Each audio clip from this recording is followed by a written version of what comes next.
Le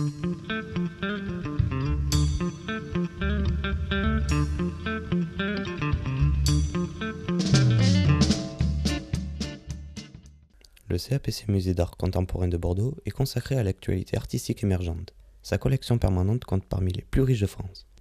Il propose toute l'année un programme d'exposition temporaire et des rendez-vous autour de l'histoire de l'art, des visites commentées et des stages de pratique artistique ouverts aux enfants. Alors le CAPC, c'est un musée d'art contemporain dont la mission est de présenter les formes actuelles de l'art. Il y a vraiment des artistes, de l'art en train de se faire aujourd'hui, des artistes vivants la plupart du temps, parfois morts, mais en tout cas des artistes très récents, qui posent des nouvelles questions ou des nouvelles pistes conceptuelles et esthétiques. Alors, la réhabilitation des quais, le vrai enjeu, ça a été surtout le développement touristique. C'est-à-dire qu'effectivement, Bordeaux, avec le développement de ses quais, a retrouvé un vrai lien avec le tourisme, le classement UNESCO. Et c'est vrai que la proximité du musée au quai fait qu'il y a une porosité naturelle qui se crée. Et que le musée accueille aussi un public de touristes assez important. Je dirais que ce lien-là est un lien auquel on est assez attentif, c'est-à-dire que pour nous c'est aussi important de faire venir les touristes, de montrer qu'à Bordeaux c'est pas seulement le vin, les belles façades 18e, mais c'est aussi un lieu pointu, une ville de recherche, une ville d'expérimentation, une ville d'art. Nous voici au cœur de la cité bordelaise, devant le centre de congrès Cité Mondiale. Nous y retrouvons plusieurs lieux d'accueil, salons, amphithéâtres, attenant un hôtel et disposant d'un parking.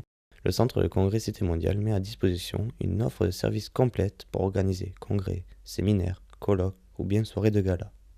Nous voilà devant l'église de Saint-Louis, classée au titre des monuments historiques et l'œuvre de l'architecte Charles-Louis Brun. Elle fut achevée en 1880. Elle possède l'orgue symphonique le plus important de la région aquitaine, un instrument exceptionnel pour des concerts toute l'année.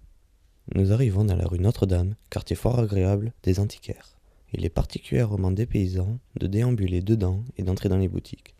Vous pouvez aussi retrouver le village Notre-Dame, rassemblant les antiquaires dont M. Dubourg. Mais ça consiste à acheter et revendre des marchandises anciennes, qu'il s'agisse de meubles, d'objets, de tableaux, de porcelaine, de faïence. Enfin, il y a une immensité de domaines dans lesquels on peut intervenir. Un plus grand nombre de touristes, une manière différente de voir la ville, les gens flânent davantage.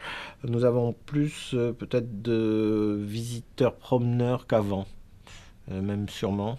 Alors qu'avant, la venue dans la rue Notre-Dame était assez spécialisée dans la recherche d'objets ou de meubles bien particuliers. Là, on a plus affaire à une clientèle de gens qui viennent découvrir et qui achètent parce qu'ils tombent sur quelque chose qui leur plaît. Nous sommes actuellement devant le musée du vin et du négoce bordelais. En 3 caves semi-enterrées, le musée présente une collection d'objets historiques uniques avec de nombreux témoignages retraçant le commerce des vins de Bordeaux. Pour les sportifs et amateurs de sport de glisse, retrouvez le skatepark situé sur les quais. Installé à proximité du hangar 14, c'est l'un des plus grands espaces en plein air de ce type en France, avec ses 2350 m² de surface et ses 110 mètres de long. Il a été pensé pour la pratique de tous les types de glisse en skate, roller ou BMX. Les Chartrons, ça m'évoque les quais, la Garonne, les promenades, le soleil, le bon temps. Moi c'est le vin avant tout, parce que je travaille là-dedans. Eh bien, une promenade, les quais où on peut se délasser, aller au restaurant et voilà, une bonne petite promenade et les quais c'est magnifique. Une envie de shopping? Retrouvez le quai des Marques et ses nombreuses boutiques, mais aussi ses nombreux restaurants. Restaurant basque qui se prénomme Le Chistou, situé sur les quais des Marques, proche de la Garonne et également tout proche du centre-ville et du nouveau pont Chabandelmas.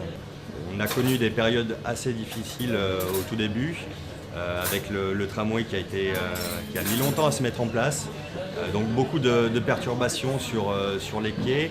Au début, les clients avaient pas du tout la visibilité, en tout cas quand ils passaient sur les quais, ils ne voyaient pas du tout les restaurants qui sont vraiment situés en bord de Garonne.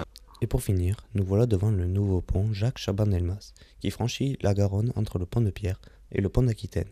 Il se situe dans le prolongement de la rue Lucien Faure et relie le quai de Bacalan au quai de Brazza, au nord de la Bastide.